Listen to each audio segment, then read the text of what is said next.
জীবনে তো অনেক রকম ভর্তা খেয়েছেন, এবার না একবার মোলার ভর্তা খেয়ে দেখেন। যেমন দেখতে সুন্দর তেমন খেতে অনেক মজা। আসসালামু আলাইকুম প্রিয় ভাই বোনেরা, সবাই কেমন আছেন? আলহামদুলিল্লাহ আমি ভালো আছি। আজকে দেখাবো একটা নতুন রেসিপি, মোলা দিয়ে ভর্তা। মোলার ভর্তা অন্যরকম ভর্তা, অন্য সব ভর্তা থেকে আলাদা একটা ভর্তা। আপনারা বাড়িতে অবশ্যই একবার ট্রাই করে দেখবেন। আমি প্রথমে মোলাগুলো ভালোভাবে ছিলে পরিষ্কার করে নিব। পরিষ্কার করে নিব। তারপর একটা মেশিনের মাধ্যমে আপনার মোলাগুলো গ্রেট করে নিব, একদম কুচি কুচি কুচি করে যাতে একদম চিকন চিকন হয়, তাহলে ভর্তাটা বানাতে সুবিধা হবে। আর অনেক ভালোভাবে কুচি কুচি করে নিতেছি। তারপর একটা বলের মধ্যে পানি দিয়ে মোলাগুলো ভালোভাবে কষলে দেবো। আর মোলার গায়ে থেকে পানিগুলো এমন চিপে চিপে ফেলে দেবো, যাতে গায়ে এক ফোঁটা পানি না থাকে। আর অনেক দেখতে অনেক ঝরঝরা ও শুকনা, পানিগুলো চিপে ফেলাই দিলে ভর্তা বানাতে অনেক সুবিধা হয়। মরিচ আর লবণ আমি ভালোভাবে কষলে নিব, যাতে মরিচ আর লবণগুলো একদম মিহিন হয়ে যায়। মরিচের দানাগুলো যাতে না থাকে, একদম মিহিন হয়ে যায়।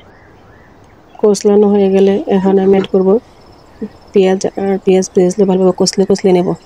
ভালোভাবে কষলে একসাথে সবগুলো মিক্স করে নেব। তারপর দিয়ে দিলাম ধনিয়া পাতা লবণ দিয়ে ভালো করে আমি কষলে নেব, যাতে সবগুলো একসাথে উপকরণ মিশে যায়। এরপর আমি এর মধ্যে অ্যাড করবো সরিষার তেল দিয়ে আবার আমি ভালোভাবে কষলে এগুলো একসাথে মিশিয়ে নেব ভালোভাবে, যাতে তেলের সাথে সবগুলো মিশে যায়।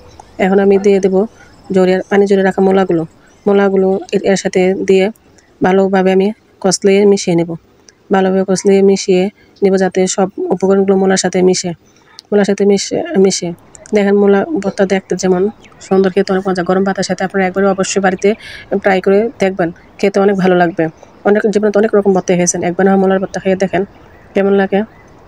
তো আজকে আমি মাঝে মাঝে বাসায় মোলার ভর্তা বানিয়ে গরম ভাতের সাথে খাই। আপনারা খাইবেন। আমার ভিডিওগুলো ভালো লাগলে অবশ্যই লাইক করুন, শেয়ার করবেন।